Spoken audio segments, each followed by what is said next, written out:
do like to hunt, and it is about the hunt here. And this is the place to hunt. A lot of the biggest antelope come from Hudspeth County, Texas. So this is a true gift to be here.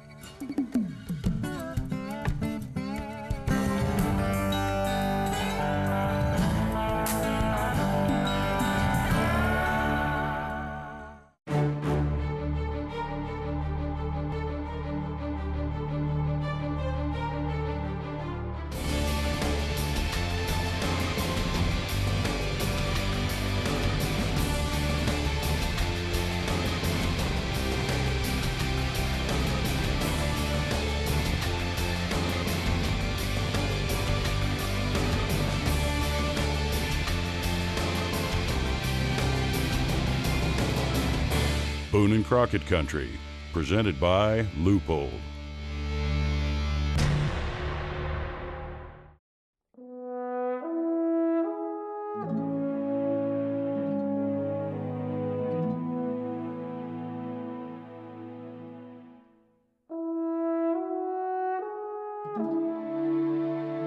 Who owns wildlife, and who owns the land where wildlife live?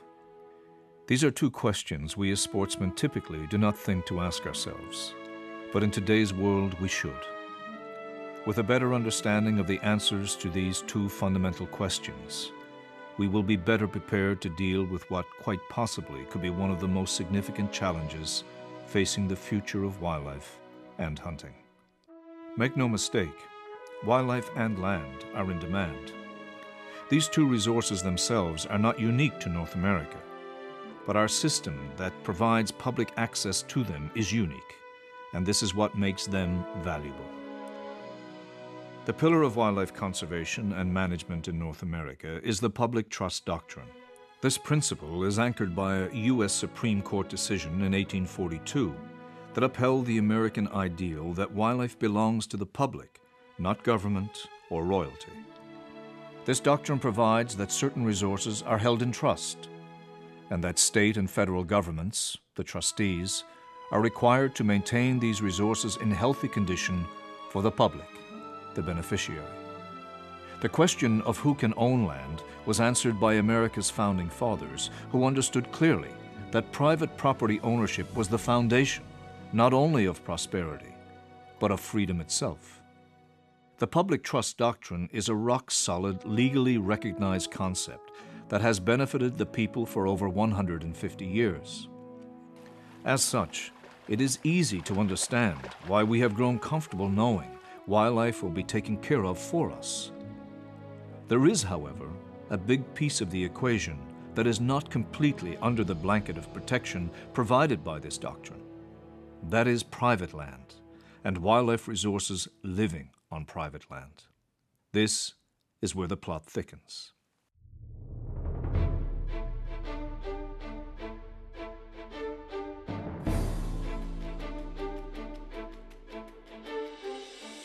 "60% of the land in the United States alone is privately owned. This means that the majority of the wildlife we enjoy lives on private property. The remaining land ownership can be broken down into three categories. 2% is Indian trust or tribal lands, 9% is owned by state and local governments, and 28% by the federal government. It is important to this discussion that this percentage of land ownership also varies by state. In the state of Nevada, for example, the federal government owns 86% of the land, the highest percentage in the nation. In the state of Texas, the government owns as little as 1.9% of the land. With so much of Texas lands under private ownership, a unique dynamic of land utilization and wildlife management is in play here, especially within the arid grasslands of West Texas. This same dynamic is happening across the country and will likely reach the lands on which you hunt, if it hasn't already.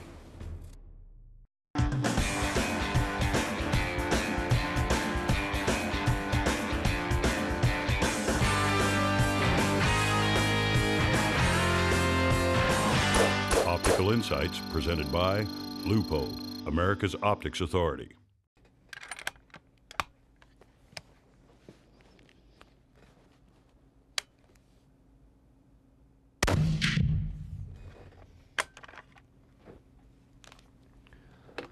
proper zero is absolutely critical to success in the field, but sighting in can be a lengthy and expensive process. Hi, I'm Tim Lesser. Here's a valuable tip. The one-shot sight-in method can save a lot of time, frustration, and ammunition. The idea is pretty simple, really. A rifle is sighted in when the scope is looking at the same place the barrel sends the bullet. To sight in with a single shot, bore sight the rifle and fire one carefully aimed round at the bullseye of your target. Using sandbags or a vise to steady the rifle, align your crosshair with the bullseye, ensuring the rifle is pointed exactly as it was when you fired. Now simply look through the scope and turn the adjustments until the crosshair covers the bullet hole made by your shot. Assuming the rifle hasn't moved in the sandbags, the scope will now be looking exactly where the barrel is sending the bullet, and you'll have zeroed your rifle with a single shot. Optical Insights has been brought to you by Leupold, America's Optics Authority. Boone and Crockett Country is in partnership with the Wild Sheep Foundation, putting and keeping sheep on the mountain, and the Dallas Safari Club, promoting conservation and ethical hunting worldwide.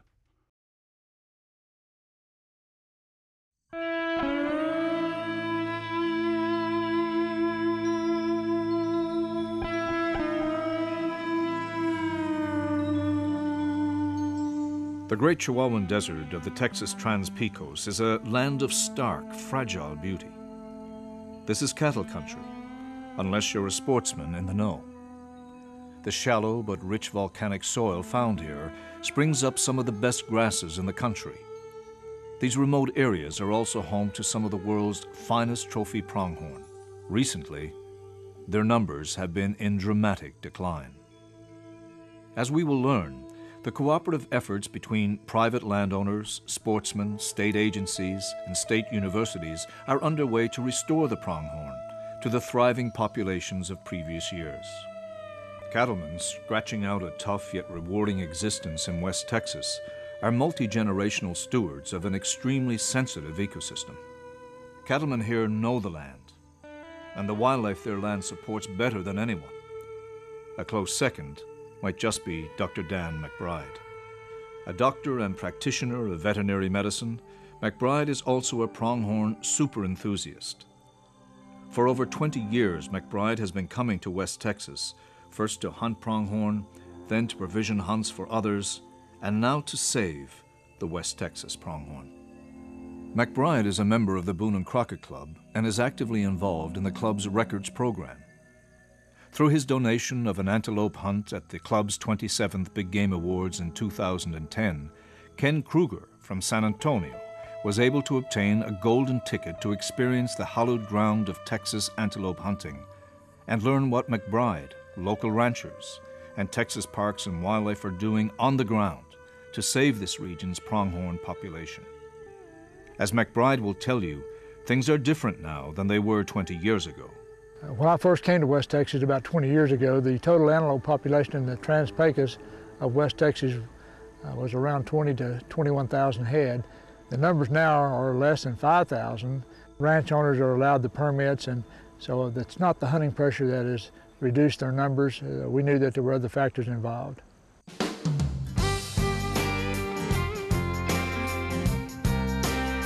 Joining McBride and Kruger for this hunt was Boone and Crockett Records Chairman Eldon "Buck" Buckner and guide Pat Riddell. Buckner, Kruger, and Riddell would have 4 days to get the drop on a buck this region is known for, one that would score over 82 inches and qualify for the all-time record book. This was the no-regret minimum Kruger had set for himself. Such a high goal was fine with Buckner because he understood the wildlife values of selective hunting, and it meant he would get the chance to look over a lot of antelope. This benchmark was a little harder for Riddell to hear, but as any seasoned guide will tell you, it is better to know from the get-go what you're looking for, so plans and time can be managed accordingly. As luck would have it, the trio will be put to the test the very first evening of the hunt. There's the one. Right there. Yeah, Okay, we just gotta, just came. yeah. I just gotta size him up a little bit here. His horns tip back. Good or bad? Oh, that's good. He's got curvature. Okay. Boy, Ken, that's a nice buck. You know, I figured he would have netted 81 to 83, but you're looking for an all-time record buck, and that takes 82, and couldn't guarantee that, and this is the first day of the hunt. So we have 3 more days, and we'll try to find one there's no doubt about. Listen, thanks for putting up with me. No problem. It's your hunt. Well, you're mighty good to say that. Thank you. I'm just along for the ride. Boone and Crockett Country is in partnership with Buck Knives, knives that fit your life, and the Pope and Young Club, for the good of bow hunting.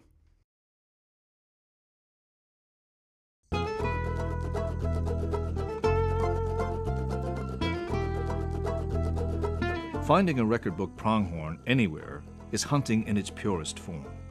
Days are spent locating and evaluating bucks from long and then closer range to counter the mirage effect.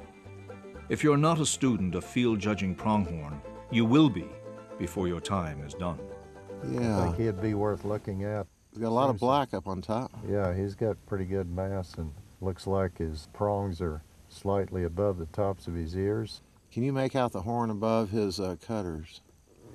Well, he looks to me like he's got at least 7 inches, but the way he's standing, I can't tell if he's got much hook on the main beam, you know, on the top of the horn or not, and that makes quite a bit of difference on the horn length.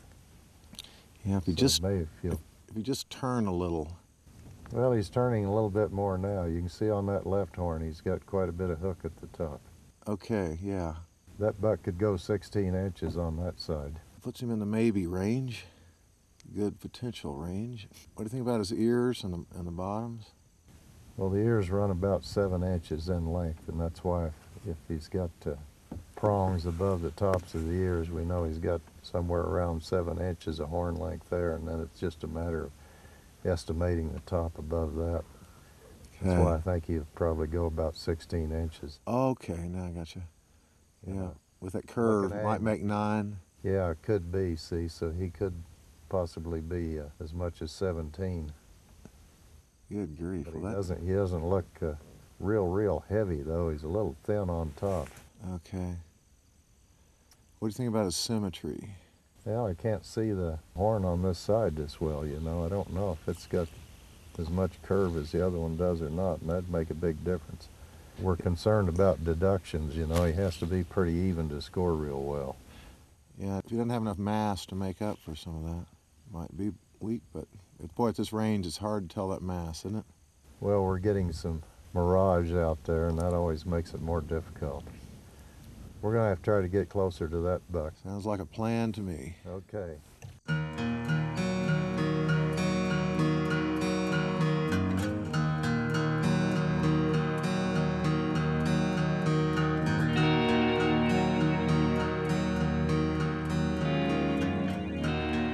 The robust pronghorn population of West Texas that has been in decline the past 10 years was certainly a concern for McBride and the landowners he has been working with who welcome sportsmen to their land. In Texas, with 97% of the land privately owned, Texas Parks and Wildlife assumes a vastly different role than the wildlife departments of other states. Theirs is more of an advisory position, assisting landowners who are ultimately responsible for all management on the ground. The department also annually allocates landowner pronghorn tags through a system based on annual population numbers. In Texas, there are no over-the-counter or draw permits to hunt pronghorn, only transferable landowner tags. Ranchers enrolled in this program, therefore, have a financial incentive to manage game species and open their lands for hunting. Tags, access, and economic values aside, something was dropping the hammer on West Texas antelope. The questions are, what is the cause? What can be done? Who is responsible to do it? And who would do it? As for cause, the issues are complex, and some possible answers are still under study, led by McBride and Company. One of the first problems that we encountered was the loss of habitat for pronghorn. With the fragmentation of some of the large ranches out here, antelope have been caught in the middle. As these ranches are sold and parceled up, some of them over the internet, unfortunately the the water supplies for the livestock are taken up, and therefore the loss of water for wildlife, the pronghorn. This land fragmentation has been one problem. It has continued to develop through parts of West Texas, and it is one of the primary reasons of loss of habitat. Next are coyotes. Ranchers managing their land have zero tolerance for an overabundance of the predators and respond accordingly. Absentee landlords could care less about predator control. Strike 2 for the antelope. Strike 3 is invasive plant species. Another factor, of course, that has been identified is our loss of habitat due to invasive plants. Invading shrubs and greasewood have destroyed some of the natural habitat. The landowners, the ranchers out here who have been the stewards of this property for many, many years have done their best in today's time of keeping these invasive plants at check, but as they invaded part of this good grassland, the habitat for the pronghorn has also diminished. The cattlemen that also keep the water and have an integral part in taking care of the habitat, and part of that is their efforts to reduce these invasive plants. Lastly, McBride also suspects some sort of biological factor is killing pronghorn. To confirm this, his crew volunteered to take tissue and organ samples from every antelope taken by his hunters. One of the last things that we've identified, over the last 2 seasons, we have taken samples from the pronghorn that have been harvested. We've identified a parasite, Haemonchus contortus, which is a devastating nematode of the intestinal system. Samples have revealed an uncommonly number of those in some of the pronghorn. We do think it is an important factor that is reducing their numbers. It is not the only factor. We've also faced a predator problem in some parts out here. So the combination of the factors that we've mentioned, from fragmentation to the invasive plant communities, to the biological factor of this pathogenic nematode in the pronghorn, has made our population lose our numbers from, I said, in the early 90s of a population of around 20,000 to all the Trans-Pecos. We're now down to less than 5,000 animals. If this malady is tested positive, steps will be taken. That's the good news. The bad news is no one can seem to figure out how to slow down the irrevocable effects of habitat fragmentation resulting from a patchwork of land deals.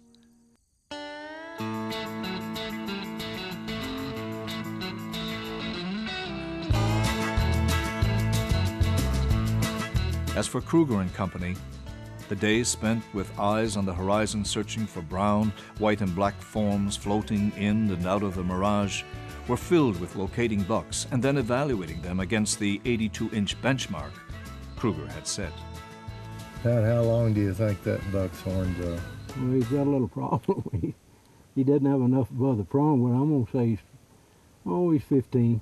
Well, that's what I think too. Like you said, he's okay up to the prong, and he's got good prongs. But he's the second best antelope that we've seen from yesterday afternoon, and he's got probably the best prong we've seen on an antelope that's got some mass to him.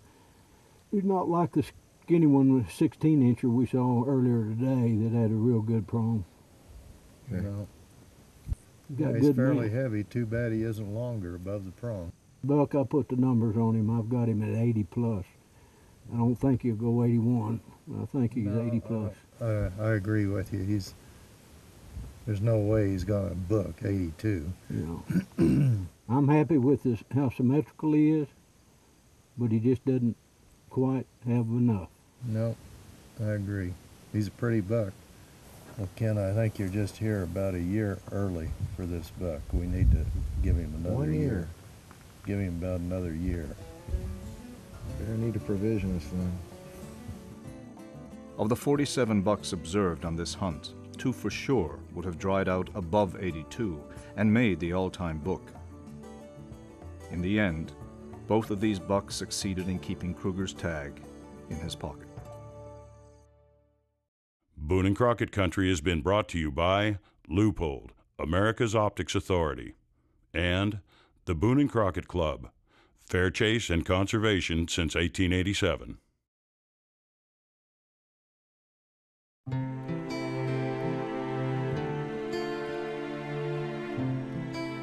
While some may disagree with a system that places an economic value on public wildlife, a better system has not been developed for motivating private landowners to open their lands to outdoor recreation and spending the time and monies necessary to manage the habitat and wildlife to their optimum. There is more to this picture than allowing private landowners to benefit financially from the wildlife they feed and care for that live on their land. The reality today is it is actually much easier for fish and game departments across the country to work with private landowners to care for habitat and the public's wildlife than it is for these trustees to do what they are trained to do on public land. The truth is, with 60% of lands in the United States in private ownership, programs that create an economic value to wildlife on private land are critical for the future of our wildlife resources. Those that eliminate an economic benefit have proven to spell disaster for habitat health and therefore wildlife health, game and non-game species alike, and ultimately for hunter opportunity. In most cases around the country, the quick answer can be found in the public trust doctrine. State and federal agencies are responsible for public wildlife. But what of a region like West Texas, where no land is owned by government? For the future of our wildlife, what is needed is continuing to strike the right balance between the value of wildlife managed on private land and one that does not reduce the public's access to this wildlife. At the same time, new ways need to be found to break the logjam of politics that are prohibiting science-based management of wildlife that lives on public land. Closed captioning provided by the Dallas Safari Club, promoting conservation and ethical hunting worldwide.